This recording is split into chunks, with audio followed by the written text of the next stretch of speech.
estamos en una serie en Romanos, ya vamos para año y 7, 8 meses que estamos en Romanos y vamos en el capítulo 8.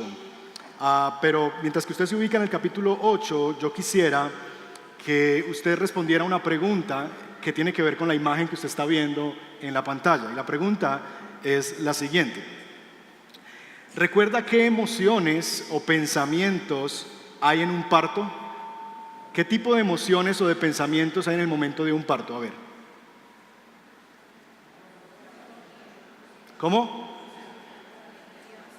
Ansiedad, bueno. Miedo.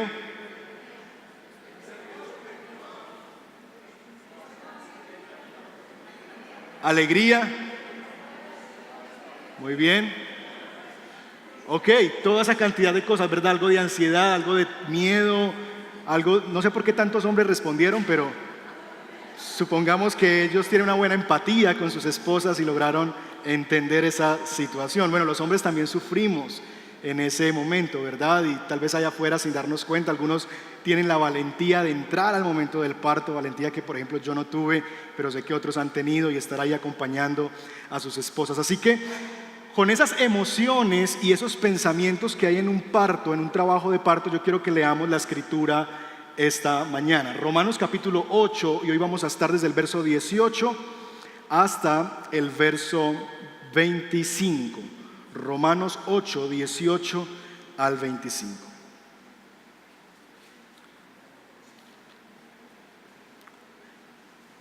Voy a leerlo todo en beneficio de los hermanos sordos, que distraemos un poco la lectura cuando lo hacemos antifonalmente. Hoy voy a leer yo la palabra del Señor, y le invito a estar sobre sus pies y me acompañe de pie a leer la escritura como una muestra de reverencia a la palabra del Señor y de respeto por lo que Dios ha revelado.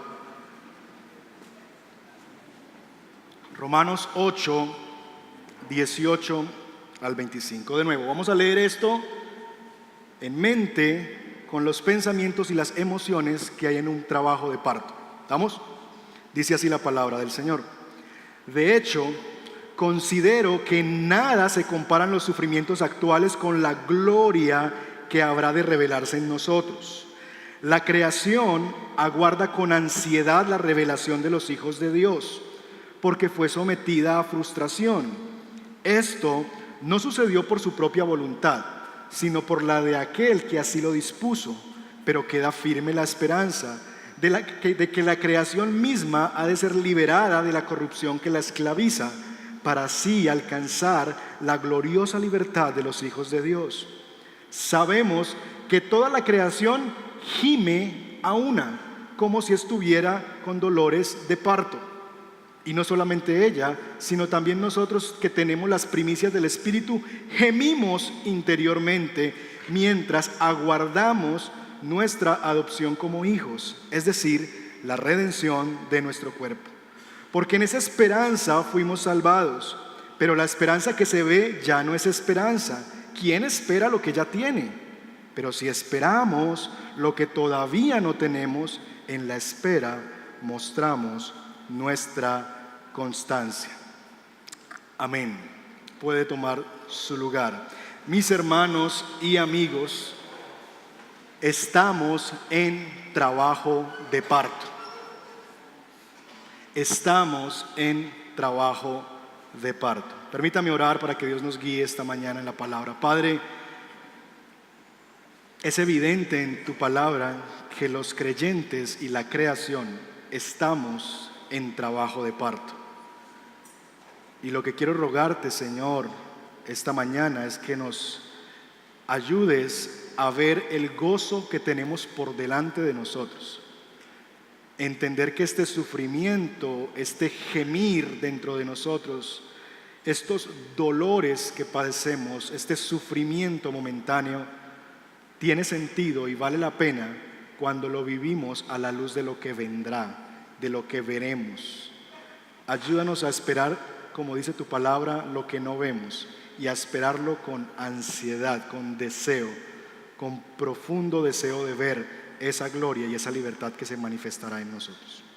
Que así sea nuestra espera, Señor. Guíanos por tu Espíritu en tu palabra. Llévate toda distracción, quita toda distracción, Señor, Ayuda al predicador y ayúdanos a quienes escuchamos, Señor, a atender a tu voz. Te lo pedimos en Cristo Jesús. Amén y amén. Bien, dolores de parto. Estamos en trabajo de parto. Nosotros vemos que el texto nos habla de dos asuntos o dos personas, no dos personas, más bien dos realidades que gimen. Mire por favor en su Biblia el versículo 22. ¿Lo tiene ahí? Sabemos que toda la creación todavía gime a una como si tuviera dolores de parto. Y no solamente ella, sino también nosotros mismos tenemos o gemimos interiormente. Si hay una cosa que puede pasar y que evidentemente pasa en un trabajo de parto regularmente, es que hay gemidos, ¿verdad? Yo sé que hay algunas mujeres que no tuvieron gemidos en su trabajo de parto, ¿verdad? Por diferentes razones, pero normalmente en un trabajo de parto hay gemidos. Y en el tiempo bíblico, que no había toda esa cantidad de inyecciones y cosas que ponen para evitar el dolor, Pablo está usando esa figura para describir el sufrimiento al que tanto la creación como los creyentes estamos sometidos en este tiempo en la tierra. Así que nuestro sermón se va a desarrollar básicamente en tres grandes puntos. En primer lugar, vamos a considerar cómo es que la creación gime, como nos dice el verso 22. En segundo lugar, vamos a ver cómo es que nosotros mismos gemimos. Y finalmente vamos a considerar la gloria futura o el fruto de ese gemir, como usted quiera considerarlo. ¿Estamos? La creación gime, los creyentes gemimos y el fruto de ese gemir, ¿verdad? El alumbramiento después de los gemidos. El verso 22, como hemos leído, nos habla de que la creación está gimiendo dentro de sí. La creación gime, y claro que es evidente que nuestra creación gime con dolores. Déjeme leerle algunas estadísticas o estudios que se han realizado. Según los estudios especializados, este 1 de agosto del 2018 ya habíamos consumido la totalidad de los recursos que nos brinda la tierra para un año. El 1 de agosto del 2018 fue el día en que los recursos naturales que tiene la tierra para proveernos a la humanidad, a los 7,000 y tantos millones de habitantes, se habían consumido. Nos habíamos comido, habíamos gastado los recursos de la tierra, que se suponen que deberían durarnos hasta el 31 de diciembre, nos los gastamos el 1 de agosto. Significa que lo que nuestro planeta puede darnos no es suficiente para nuestra codicia, no es suficiente para nuestra avaricia, no es suficiente para nuestro egoísmo. De tal manera que necesitaríamos para vivir en esta tierra 1.7 planetas para podernos sostener a nosotros. 1.7 recursos del planeta Tierra para subsistir en este año. Dicen que cuando se iniciaron estas valoraciones, cerca de los años 70 hacia acá, estamos consumiendo los recursos cada vez más rápido, sometiendo a la creación, a los recursos naturales, a lo que llaman los expertos un estrés de la creación, un estrés de la naturaleza. Debido, mis hermanos, a este excesivo consumo que nosotros hemos tenido, los ecosistemas y las especies están desapareciendo a un ritmo vertiginoso. Muchas de las especies que usted llenaba en el álbum de chocolatinas, que cuando todavía se pegaban con Colbón, ¿recuerdan ese álbum de chocolatina? El Pithecanthropus, que era el más difícil, el 19, ¿verdad? Y había una cantidad de cositas. Hay muchos de esos animales que en ese momento existían, ya no existen. ¿Por qué se los digo? Porque los estudios dicen que desde 1997 la humanidad ha reducido entre un 60 y un 70% las poblaciones de animales vertebrados del planeta. 20 años solamente, y en 20 años hemos acabado el 60 o el 70% de las especies vertebradas del planeta Tierra. Añade este estudio que nosotros estamos sometiendo tanto a la pesca, a los recursos de los bosques y al agua en los ríos y a las zonas húmedas a una degradación enorme. Nos estamos tragando el planeta completito. Y claro que es evidente que lo que Pablo está viendo hace 2000 años como un gemido de la creación misma es algo que nosotros estamos viendo con mucho más intensidad ahora. La creación gime con dolor. Se estima que casi 2 millones de personas mueren al año por falta de agua potable. 2 millones de personas mueren al año por falta de agua potable. La población de Medellín, más o menos, sin el área metropolitana, solo Medellín, la mitad del área metropolitana muere al año por falta de agua potable. Y dicen los estudios que es probable que en 15 años la mitad de la población mundial viva en áreas donde no habrá suficiente agua para todos.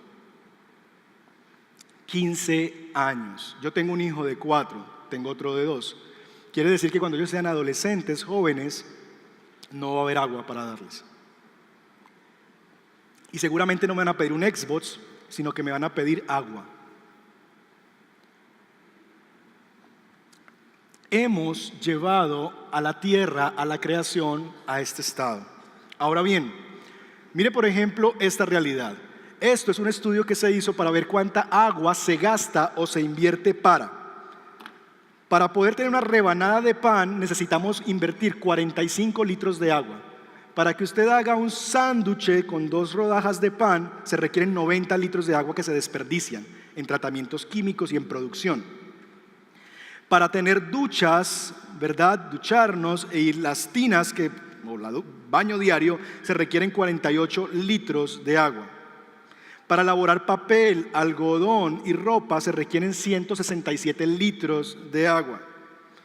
A los que les gusta el café, una jarra de café, para que nos podamos tomar una jarra de café, ha requerido 840 litros de agua. Y finalmente, a los que les gustan las hamburguesas, para hacer una hamburguesa, todo lo que ellas tienen, se requiere 2.800 litros de agua para producir una hamburguesa. 2.800 litros de agua. Nos estamos devorando el planeta. Estamos llevando al planeta a esta condición. Ahora bien, esa es una lectura social de la situación y la Escritura nos lleva a hacer esa evaluación. Pero ¿cómo llegamos nosotros aquí desde la Escritura? ¿Cómo llegamos a este punto en que la creación está gimiendo? Versículo 20, véanlo conmigo. Hablando, verso 19, de que la creación está esperando con ansiedad la revelación de los hijos de Dios. Y aquí está el porqué. ¿Por qué está guardando eso? Porque fue sometida a frustración, vanidad. Es la misma palabra que se traduce en el Antiguo Testamento como vanidad, lo que en el libro de Eclesiastés llaman vanidad de vanidades. Porque fue sometida a la vanidad. Y mire cómo sucedió esto, cómo llegamos aquí. Esto no sucedió por su propia voluntad. No es que la madre naturaleza esté agotando los recursos, como algunos nos dicen. No es que ella por sí misma se esté agotando, no, sino por la de aquel, por la voluntad de aquel que así lo dispuso. Mis hermanos, por un lado, el texto nos está diciendo que llegamos aquí por una determinación divina. Dios está detrás de este deterioro de la creación. Dios está detrás de este gemido de la creación. La creación no es un Dios en sí mismo. La creación no tiene vida en sí misma, sino un Dios que la sustenta. Y lo que el texto nos está diciendo es que está sometida a frustración por la voluntad de aquel que la sometió. Ahora bien, ¿cómo sucedió eso? Bueno, sucedió en Génesis capítulo 3. Cuando Adán y Eva pecaron, no solamente la humanidad, nosotros sufrimos las consecuencias del pecado, sino que ustedes van a ver también que la creación misma sufrió las consecuencias. En Génesis capítulo 3, se los voy a leer rápidamente. Génesis capítulo 3, verso 17, Dios dijo: al hombre le dijo, por cuanto hiciste caso a tu mujer y comiste del árbol que te prohibí comer, maldita será la tierra por tu culpa. Maldita será la tierra por tu culpa. La condición en la que estamos en la tierra en parte es juicio de Dios sobre la tierra por causa de nuestro pecado, mis hermanos. Aquella buena creación que Dios había hecho, aquello que Dios dijo es bueno, es bueno, es bueno, es bueno en gran manera. Y vio Dios al sexto día, al último día, que todo lo que había hecho era bueno y reposó al séptimo día. Eso fue dañado cuando Adán y Eva pecaron, porque eso trajo como consecuencia: por tu culpa la tierra será maldita. Hermanos, el deterioro que vive la naturaleza, la salud de nosotros, etcétera, es consecuencia de nuestro pecado. Y eso, entre otras cosas, nos muestra que las consecuencias del pecado son holísticas. ¿Qué quiere decir eso? Son genéricas, alcanzan muchas más realidades que las que pensamos. Tiene un alcance integral. Tú piensas que tu pecado solamente va a afectar una cosa en tu vida. No, el pecado afecta todo alrededor. Piensa en cualquier pecado, una mentira en tu trabajo a tu jefe.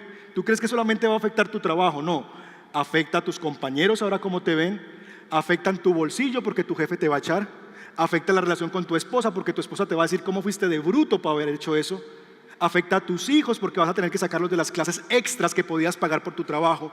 Las consecuencias de nuestro pecado son múltiples. Una cosa yo hago, las consecuencias son muchas. Yo puedo elegir el pecado, yo no puedo elegir las consecuencias de mi pecado. Y una de esas consecuencias del pecado original de Adán y Eva es que la tierra cayó bajo maldición. Así que, mis hermanos, por un lado, esto que vemos es parte del juicio de Dios sobre la humanidad y sobre su creación. Pero por otro lado, por nuestra naturaleza pecaminosa, nosotros mismos hemos llevado, por nuestra voracidad, nuestra ambición, nuestro egoísmo, nuestra codicia, nos lleva a terminar con un páramo para conseguir oro. Nos lleva a explotar una montaña y acabar con la caza de muchas especies para obtener carbón o madera. Somos ambiciosos, somos codiciosos, somos egoístas. Y claro que con nuestro pecado le sumamos dolor al dolor. Claro que sumamos gemidos al gemido de la creación. Un ejemplo mucho más cercano: los niños en La Guajira no comen carbón. Se estima que 14,000 niños guayú en La Guajira, que es el norte de nuestro país, han muerto por falta de agua y alimentos. 14,000 niños. 14,000 niños. Así que la creación, mis hermanos, gime con dolores de parto. Pero este gemir, como hemos dicho, no solamente es un gemir de toda la creación, sino que es un gemir también de nosotros. Verso 23: y no solamente ella, sino también nosotros mismos, que tenemos las primicias del Espíritu, gemimos interiormente mientras aguardamos la adopción como hijos, es decir, la redención de nuestro cuerpo. Verso 19: la creación aguarda con ansiedad la revelación de los hijos de Dios. Verso 23: nosotros aguardamos nuestra adopción como hijos. Nosotros estamos también en dolores de parto, con dolores de parto. Ahora bien, es interesante que este gemir no es un gemir de toda la humanidad. Y présteme mucha atención en este punto. El texto no está diciendo que todo el mundo gime con dolores de parto, no.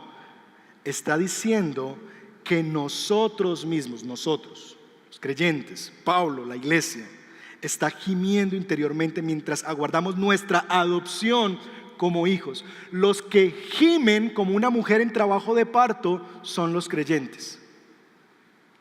¿Por qué? Porque aunque ahora nosotros sufrimos, nos espera la redención completa de nuestros cuerpos. Más adelante vamos a llegar a explicar eso. Pero esto no es la esperanza que tienen los no creyentes. Esa esperanza de que nuestro sufrimiento va a traer a luz algo, va a alumbrar en algo, va a terminar en algo que va a hacer olvidar el dolor anterior. ¿Recuerdas el momento en que viste a tu hijo en tus brazos? ¿Te acordaste de todo el dolor y dijiste, Chinito, ¿por qué me hiciste sufrir así?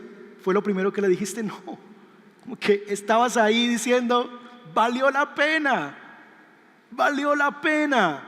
Ese sentimiento, esa sensación la tenemos los creyentes, porque tenemos algo puesto por delante. Si tú no eres un creyente, amigo que estás aquí, tu sufrimiento es vano. Te vas a frustrar en la vida porque no le vas a encontrar sentido a nada. ¿Para qué la vida? Es la pregunta que te haces. ¿Qué sentido tiene la vida si lo único que hay aquí es esto que yo veo y al final me voy a convertir en ceniza y me voy a ir al hueco? Claro que es vano si eso es lo que ves de la vida. Claro que es frustrante. Si no, te aguarda un futuro.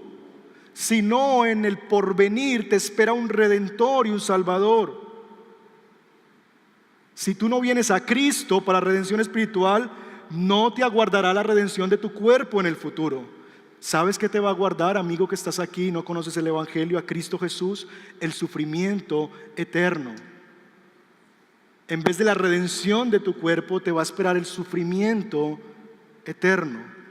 Así que si estás esta mañana y no has venido a Jesucristo, ven a Él hoy mismo. Porque sufres, y yo sé que sufres. No necesito ser adivino, ni profeta, ni nada para saber que sufres, porque estás en este planeta y en este planeta sufrimos. Pero si tú quieres que tu sufrimiento sea el sufrimiento como el de una mujer en trabajo de parto, requieres una sola cosa, y es venir a Jesús, arrepentirte de tus pecados y poner tu confianza en aquel que murió por tus pecados en la cruz. Si tú haces eso, mi promesa para ti no es que pararás de sufrir, sufrirás, pero sufrirás como una mujer en trabajo de parto.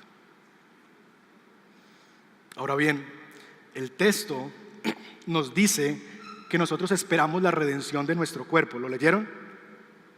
Que esperamos nuestra adopción como hijos de Dios. Ahora, si usted ha seguido la serie en Romanos, hemos dicho que eso ya pasó, que ya hemos sido redimidos. Entonces, ¿cómo así? ¿No se supone que ya hemos sido redimidos? Y eso nos lleva a algo que hemos mencionado en algunos sermones, que lo que se conoce en teología como el ya, pero todavía no. Interesante eso, ¿no? Ya, pero todavía no. ¿Saben cómo se siente eso? Como cuando usted se va a casar por lo civil y luego a los 8 días tiene su matrimonio religioso. Nosotros lo hicimos así con mi esposa. Yo me casé un 7 de noviembre por lo civil y el 27 de noviembre la ceremonia por la iglesia. Y nosotros decidimos en ese tiempo guardarnos sin estar juntos, no tener relaciones sexuales hasta el momento de la ceremonia religiosa. Y tú te sientes así. Entre el 7 y el 27 de noviembre uno vive como en el ya, pero todavía no. Porque ya es mi esposa, pero todavía no lo es. Y es una cosa como extraña. Así que si me preguntan, ¿es tu esposa? Sí. ¿Ya es tu esposa? No. ¿Verdad? No vivimos juntos, no hemos estado juntos, no hemos ido a vivir al mismo lugar. Ya, pero todavía no. Nosotros, mis hermanos, en esta tierra vivimos en transición. En la cruz del Calvario, hace 2000 años, Jesucristo, Dios en Jesucristo, inauguró la redención de nuestras vidas. Y la primera redención que recibimos fue la restauración, el comprar nuestras vidas, nuestras almas que le pertenecían a nuestro padre, el diablo, y fueron adquiridas por precio de sangre. Eso es redención. Alguien pagó y nos compró, redimir. ¿Recuerdan redimir puntos en el éxito?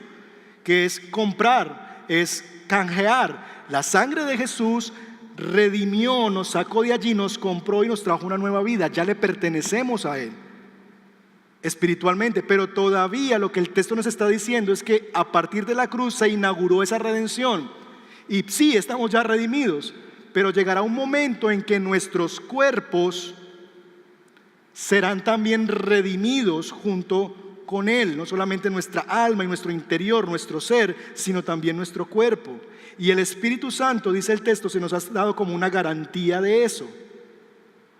Así que ya hemos sido redimidos, pero Dios habrá de completar esa verdad, habrá de consumar cuando Él venga por segunda vez. Porque tu cuerpo será transformado también. No iremos al cielo como Casper, como fantasmitas, recuerden, recibiremos un cuerpo nuevo, comeremos. estaremos a la mesa del Señor, hablaremos, adoraremos, tendremos un cuerpo renovado. ¿Cómo será? No sé, y no vamos a especular sobre eso, pero sí recibiremos. Y eso es lo que nos aguarda en el futuro. Mientras tanto,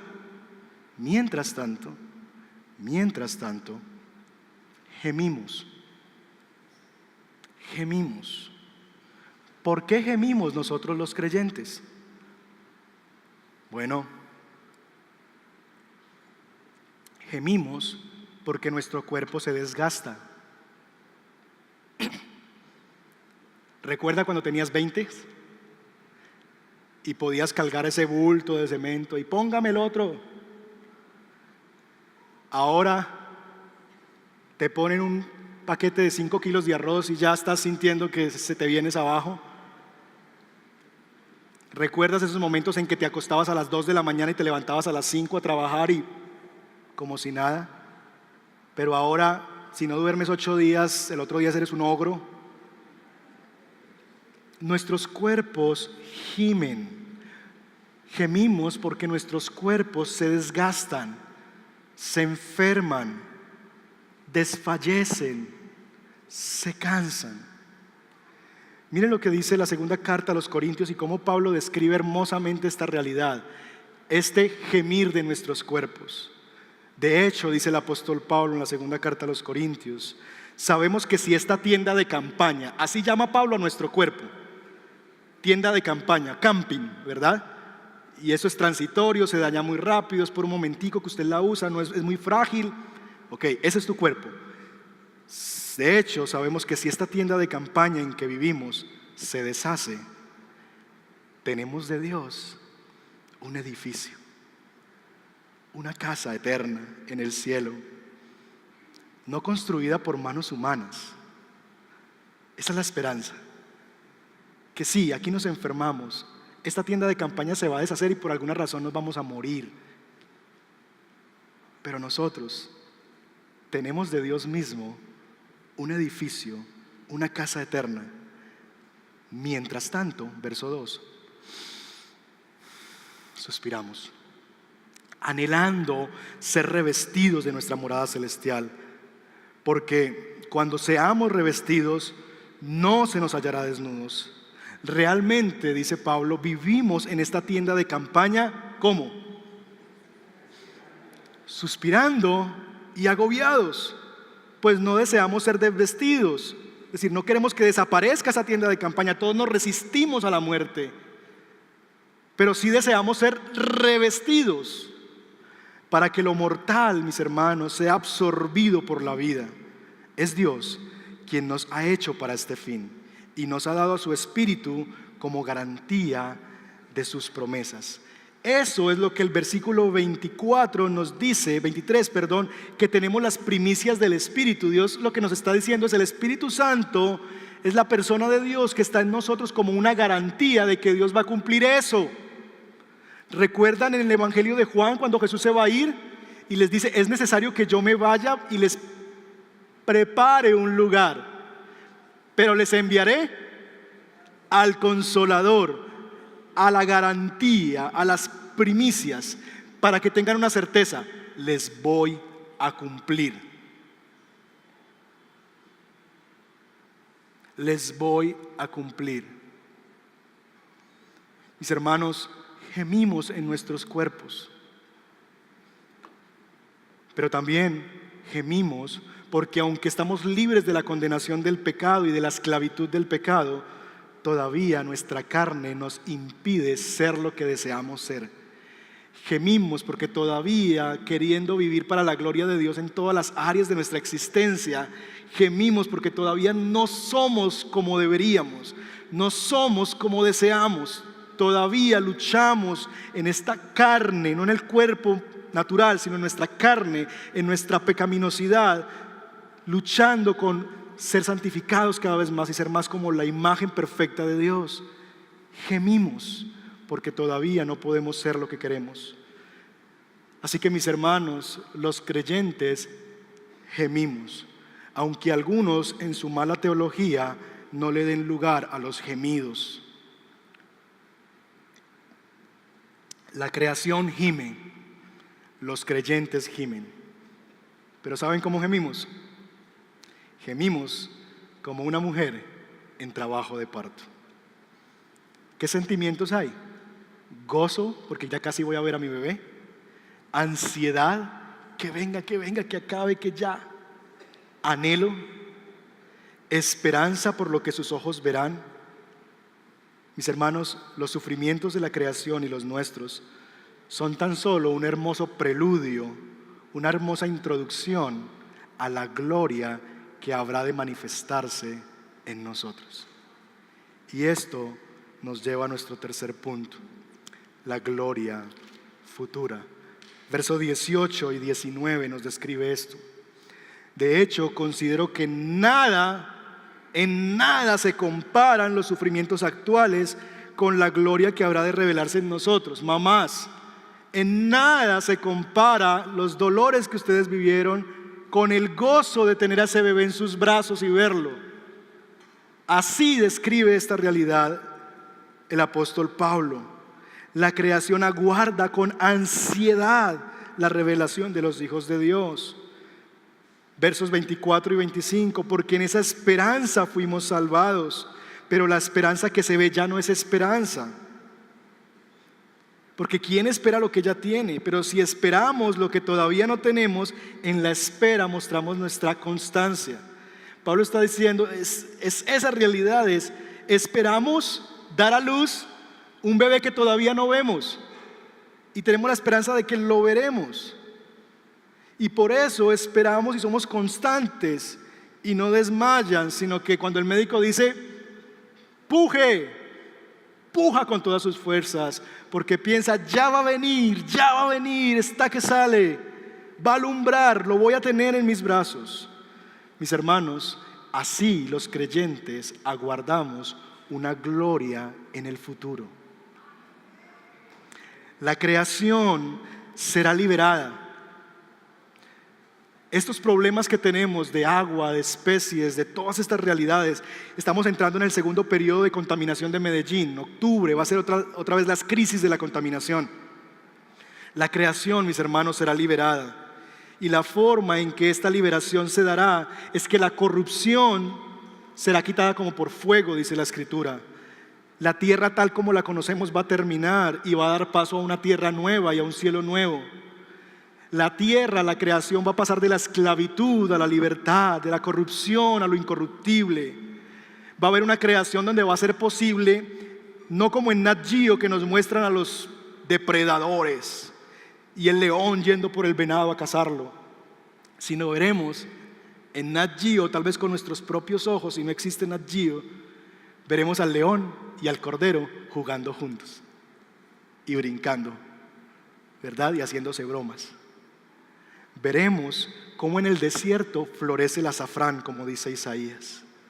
Veremos cómo las sequías y los lugares secos brotan manantiales de agua. Veremos cómo los hijos de Dios entrarán en plenitud y disfrutaremos de la creación para siempre. Pero no solamente la creación será liberada, sino que los creyentes seremos liberados. Pasaremos de estos cuerpos corruptibles que se enferman, que mueren, que desfallecen, que se cansan, que se fatigan, y recibiremos cuerpos nuevos sin enfermedades. Allí no habrá llanto ni dolor. Yo no sé, tal vez habrá fútbol sin hinchas muertos. Yo esperaría que haya una Coca-Cola que no sea dañina y hamburguesas que no acaben con el agua. O tal vez no, nada de eso haya. Pero ¿saben una cosa? Habrá cosas tan superiores que ni nos acordaremos de la Coca-Cola y las hamburguesas, porque será algo mucho más deleitoso, más grandioso, más glorioso que Coca-Cola, que era esa vaina. No vendrán a nuestro recuerdo. John Stott reprende mi imaginación al decir lo siguiente: la promesa general de la renovación y la transformación de la naturaleza es clara. Será renovada la creación, seremos renovados nosotros, incluida la erradicación de todos los elementos dañinos y su reemplazo por la justicia, la paz, la armonía, el gozo y la seguridad. Eso es lo que nos espera por el futuro. Pero, dice Stott y me dice a mí, debemos ser cautos en cuanto a especificar detalles, porque la gloria futura se encuentra más allá de nuestra imaginación. Mis hermanos, ante esta realidad, la pregunta es: ¿cómo estamos esperando? ¿Cómo estamos esperando? Versos 24 y 25 nos aconseja cómo debería caracterizarse nuestra espera. Esperamos lo que no vemos. Esperamos como una mamá a su bebé. Mis hermanos, hay dos maneras en que mientras gimes puedes esperar. Número uno, tú puedes esperar en la vida como creyente con la cabeza abajo, tirado en el piso, agonizando, quejándote a diario por lo que no tienes, quejándote a diario por la quiebra económica, por el marido que te tocó, por la mujer que me diste, por la enfermedad que tienes en tu cuerpo, por lo absurdo que es la vida. Puedes vivir así y esa puede ser tu espera. Y claro que si esperas así es absurdo, porque la creación ha sido sometida a frustración y a vanidad. Sería absurdo sufrir si lo único que vemos es lo que tenemos delante de nuestras narices. Claro que viviremos frustrados y lo único que nuestros ojos pueden ver es nuestro propio sufrimiento, es nuestras circunstancias. Claro que se hace vano. Pero los creyentes deberíamos más bien esperar, sufrir como sufre una mujer en su parto, con el gozo en la mente por lo que vendrá. Mi esposa, nuestro primer hijo, dilató hasta 9. Y fue un trabajo de parto como de 10 horas, horrible. Al final tuvieron que, de hecho, inducirle el parto y hacerle cesárea, porque el líquido se neconió, no sé cómo se dice, y el niño estaba en peligro. Pero en ese momento ella relata eso como que es el dolor más horrible que pude haber vivido en toda mi historia, dice ella. Y ha tenido como 3, 4 cirugías más. Pero pensaba en algo, pensaba en que lo iba a ver pronto, en que en unos minutos, en unas horas ya iba a estar entre mis brazos. Así, mis hermanos, así deberíamos sufrir nosotros, con el gozo puesto por delante de nosotros. Así vivió y sufrió Jesús. ¿Quiere ver eso? Hebreos capítulo 12, verso 2 nos dice: fijemos la mirada en Jesús. Pongan la mirada en Jesús, el iniciador y perfeccionador de nuestra fe, que por el ¿qué? Gozo que ¿qué? El gozo que él esperaba, ¿qué hizo? Soportó. Esa es la imagen. Jesús está en la cruz del Calvario y está sufriendo, agonizando, se está ahogando, está asfixia en medio de la cruz. Pero él estaba allí en la cruz y no estaba diciendo: desgraciados todos los que me llevan a la cruz, ¿por qué me tocó a mí? Dios es injusto. No, él estaba allí en la cruz del Calvario y él tenía en su mente la gloria: voy a rescatar a todos estos serán a ser mis hijos y mis hijos se reunirán conmigo y estarán conmigo en la presencia del Padre. Él tenía puesta la mente en que al tercer día se iba a levantar entre los muertos y iba a sentar a la diestra del Padre. A razón de que tenía su gozo puesto por delante, soportó el presente. Así Jesús sufrió, así Jesús, nuestro Salvador, vivió su sufrimiento. Fijemos, mis hermanos, la mirada en Jesús, el iniciador y el perfeccionador de nuestra fe. Déjenme ilustrarles eso con lo siguiente. ¿Recuerdan a Pedro? Un relato donde Jesús se queda en la orilla, los manda a ellos en el mar de Galilea, en el lago de Galilea. Y Jesús les dice: vayan, que yo iré después. Se desata una tormenta feroz en medio del mar, en medio del lago. Y Jesús viene caminando sobre el agua. ¿Qué hacen los discípulos? Se llenan de miedo, de miedo. Y Jesús le dice a Pedro le dice: manda que vaya a ti. Ven, le dice Jesús. Y Pedro empieza a caminar. La tormenta no se calmó mientras caminaba. La tormenta sigue.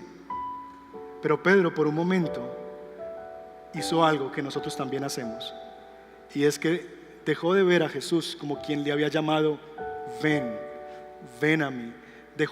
Quitó su confianza en aquel que le había llamado a ir a él, y tal vez empezó a verse a sí mismo y a ver a sus circunstancias alrededor. ¿Y qué empezó a ocurrir? se empezó a hundir. Mis hermanos, hay dos formas de esperar. Tú puedes esperar mirándote a ti mismo o a las circunstancias y decir lo mal que estás, lo quebrado que estás, lo enfermo que estás, lo miserable que es tu vida, el esposo que te tocó, la esposa que te tocó, los hijos como te salieron, y quejarte por la vida y esperar, decir, Señor, ven rápido porque acabes con esto. Y te vas a llenar de miedo porque lo único que te estás viendo es a ti mismo y lo único que estás viendo es a tus circunstancias. Y si lo único que ves es a ti mismo y a las circunstancias, te vas a llenar de pavor y de miedo y te vas a hundir en esta vida. Pero si haces como Jesús quería que Pedro hiciera, ven y obedecemos su llamado, como dice Hebreos 12, puestos los ojos en Jesús, entonces nuestra espera será gloriosa. Porque entonces, mis hermanos, aguardaremos a nuestro Redentor que está del otro lado, esperándonos. Quiero terminar esta mañana con una palabra rara y una imagen conocida. Apocaradoquía. Apocaradoquía, ¿lo puede decir? Okay. Apocaradoquía es una palabra griega. Es la palabra que se usa en el verso 19 cuando describe cómo espera la creación. La creación aguarda con ansiedad. Esa palabrita, la forma en que se describe es una palabra extraña en el lenguaje bíblico. Aparece solamente 2 veces en la Biblia, pero sí tiene un uso en los tiempos bíblicos. Y lo que dicen los estudiosos es que esa palabra lo que denota es esperar con la cabeza erguida. Apocaradoquía es esperar con la cabeza erguida, con la mirada fija en un punto en el horizonte donde ha de venir lo que se espera. Apocaradoquía es tener la cabeza erguida con un punto en el horizonte, fijando la mirada en algo que se espera en el mañana. Así esperamos nosotros. ¿Reconocen esta imagen? El famoso cuadro de Cano, paisajista antioqueño, Horizontes se llama. Describe la esperanza de un hombre y una familia colona que llega a las tierras del valle. Y él está allí junto con su esposa y su bebé, los 3, mirando con la cabeza erguida a un punto fijo hacia lo que esperan y hacia donde quieren ir. Mis hermanos, somos llamados a sufrir con la cabeza erguida y viendo el horizonte. Pero la razón para sufrir con la cabeza erguida, con la cabeza en alto, mirando al horizonte, no es porque tú eres un antioqueño berraco, perdón por la palabra. No, la razón por la que vas a pararte frente a la vida es porque yo soy antioqueño y los antioqueños. No. La razón por la que puedes mirar hacia el futuro con la cabeza erguida en un punto fijo hacia el horizonte es porque te espera un Salvador, porque hay un gozo, una esperanza que está al otro lado del sol, por encima del sol, aguardándote, preparándote una casa para ti, preparándote un nuevo cuerpo que te dará el día en que sea redimido completamente tu cuerpo.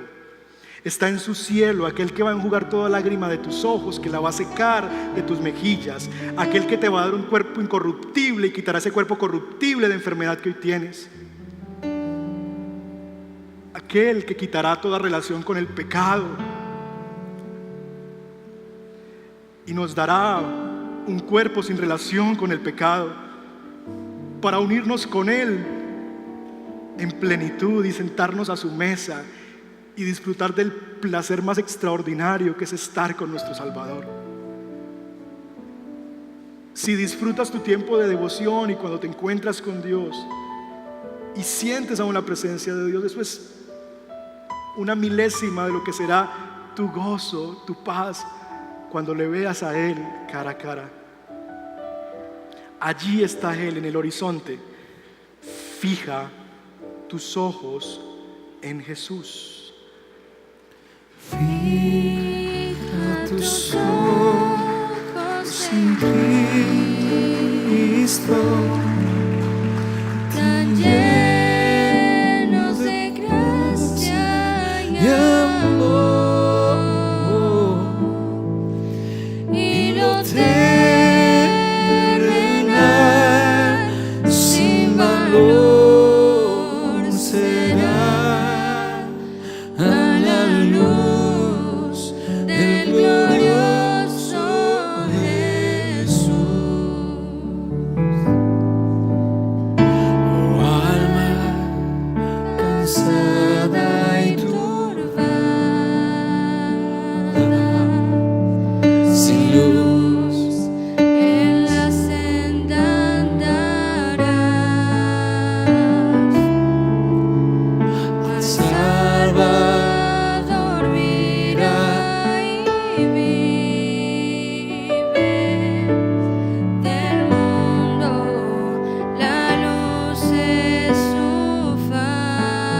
fija tus ojos en Cristo, tan lleno de gracia y amor, y lo terrenal